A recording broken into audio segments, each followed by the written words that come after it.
The fine arrived before sunrise, and by the time the HOA finished celebrating their victory, they had no idea the entire lake was about to close. But to understand why the neighborhood would soon panic over one fishing rod, you need to see what the HOA did first. For nearly 20 years, Michael Carter had lived beside the quiet lake at the edge of the neighborhood. The water stretched wide and peaceful, reflecting tall trees and soft morning skies. Long before the houses arrived, the lake had belonged to his family. It wasn't just scenery, it was private land. When developers built the surrounding community, they added a homeowners association to manage the streets, parks, and shared spaces. At first, Michael didn't mind, but over time, the HOA board began acting as if the lake was theirs too. Residents started fishing along the shoreline, kayaks appeared every summer, children skipped stones across the water. Michael didn't stop them. The lake had always been a place people could enjoy quietly, but then the new HOA president arrived, Linda Crawford, and Linda believed rules were more important than traditions. During her first meeting, she made something very clear: all recreational activities must follow HOA regulations. At first, Michael ignored it, but one quiet afternoon, while casting a fishing line from his own dock, something unexpected happened. A letter arrived in his mailbox later that evening, an official HOA fine, reason, unauthorized fishing. That was the moment Michael realized something important. The HOA thought they controlled the lake, and if they wanted to play that game, he was about to remind them who truly owned it. The HOA meeting was crowded that night. Residents filled every chair in the room as Linda Crawford stood proudly at the front with a stack of rule documents. Our goal is order, she said confidently. Fishing must follow HOA regulations. Michael raised the fine notice quietly from the back row. You fine me for fishing on my own property. Linda didn't hesitate. The lake is part of the community landscape. Several neighbors exchanged confused looks. Most had always assumed the lake belonged to Michael. But Linda continued speaking as if the answer was obvious. If everyone fishes without supervision, it becomes a liability issue. Michael stayed calm. He didn't argue loudly. He simply asked one question: did the HOA ever check the land records? Linda smiled politely. The HOA protects this neighborhood. It wasn't really an answer, and Michael understood something in that moment. They hadn't checked, they assumed. The meeting ended with the fine still active. Linda believed the discussion was finished. But as Michael walked back toward his quiet lakeside property, he was already thinking about the one decision that would change everything. Because there was something the HOA didn't know: the lake wasn't just private property. Michael controlled the access gate to the entire shoreline, and if fishing rules mattered that much to the HOA, then maybe nobody should fish at all. The sign appeared the next morning, large, clear, impossible to ignore. Private lake access closed. Residents walking their dogs stopped in confusion along the shoreline path. A locked metal gate now blocked the dock entrance. Kayak racks were chained, fishing spots were sealed, even the walking trail near the water had been closed. Michael stood quietly beside the gate when the first neighbor approached. Is this temporary? Someone asked. Michael nodded slowly. Until the HOA decides who actually controls the lake. The news spread quickly through the neighborhood. By afternoon, Linda Crawford arrived at the shoreline with 2 HOA board members. What is this? She demanded. Michael handed her a copy of the property map. The boundary line ran clearly around the entire lake. Linda stared at it for several seconds. You can't close a community feature, she said. Michael didn't raise his voice. It isn't a community feature. He gestured toward the calm water behind the locked gate. It's my property.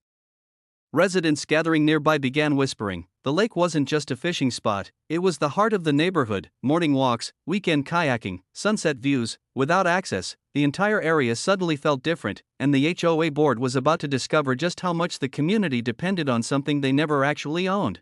Within 2 days, the complaints began pouring into the HOA office: emails, phone calls, even handwritten notes. Residents wanted the lake reopened. Parents asked why their kids couldn't fish anymore. Kayak owners wondered why the launch area was locked. Linda Crawford tried to calm everyone. We are handling the situation, she insisted during another emergency HOA meeting, but the truth was clear. The neighborhood felt incomplete without the lake. Meanwhile, Michael continued his quiet routine. Every evening he walked along the shoreline inside the closed gate. The water remained peaceful, undisturbed, and legally private. On the third day, Linda finally visited his property directly. You're punishing the entire neighborhood, she said firmly. Michael shook his head. I'm following HOA rules. Linda frowned. What does that mean? Michael held up the fine notice. The HOA said fishing requires authorization.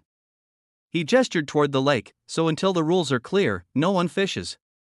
The irony hung quietly in the air. Linda realized the situation had flipped completely. The HOA had tried to control the lake, now the lake was completely off limits. But the real panic hadn't even started yet, because the next HOA meeting would reveal something the board hadn't expected. The next HOA meeting was standing room only. Residents filled the hallway outside the meeting room, waiting for answers. Linda Crawford began the meeting with a tired voice. "We are negotiating with Mr. Carter."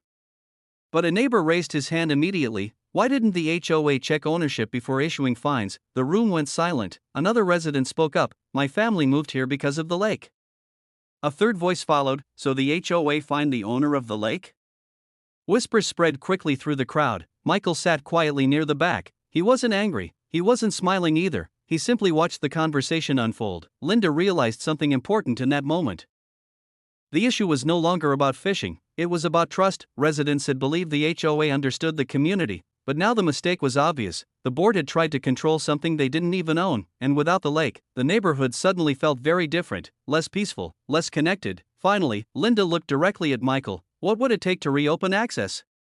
Michael didn't answer immediately, because the decision he made next would determine the future of the lake, and the HOA board was about to hear the one condition they never expected. Michael stood slowly and walked to the front of the room. The entire crowd watched him. For a moment, the room was completely silent. "I never wanted to close the lake," he said calmly, "but the HOA made one mistake." Linda listened carefully. "You assumed ownership." Michael placed the property documents on the table. "The lake has always been private land." Residents nodded quietly. Then Michael continued, "But I never stopped anyone from enjoying it." He looked around the room, fishing, kayaking, walking. "I allowed it because the lake brought people together." Linda lowered her voice. "So what happens now?" Michael's answer surprised everyone. "The lake can stay open."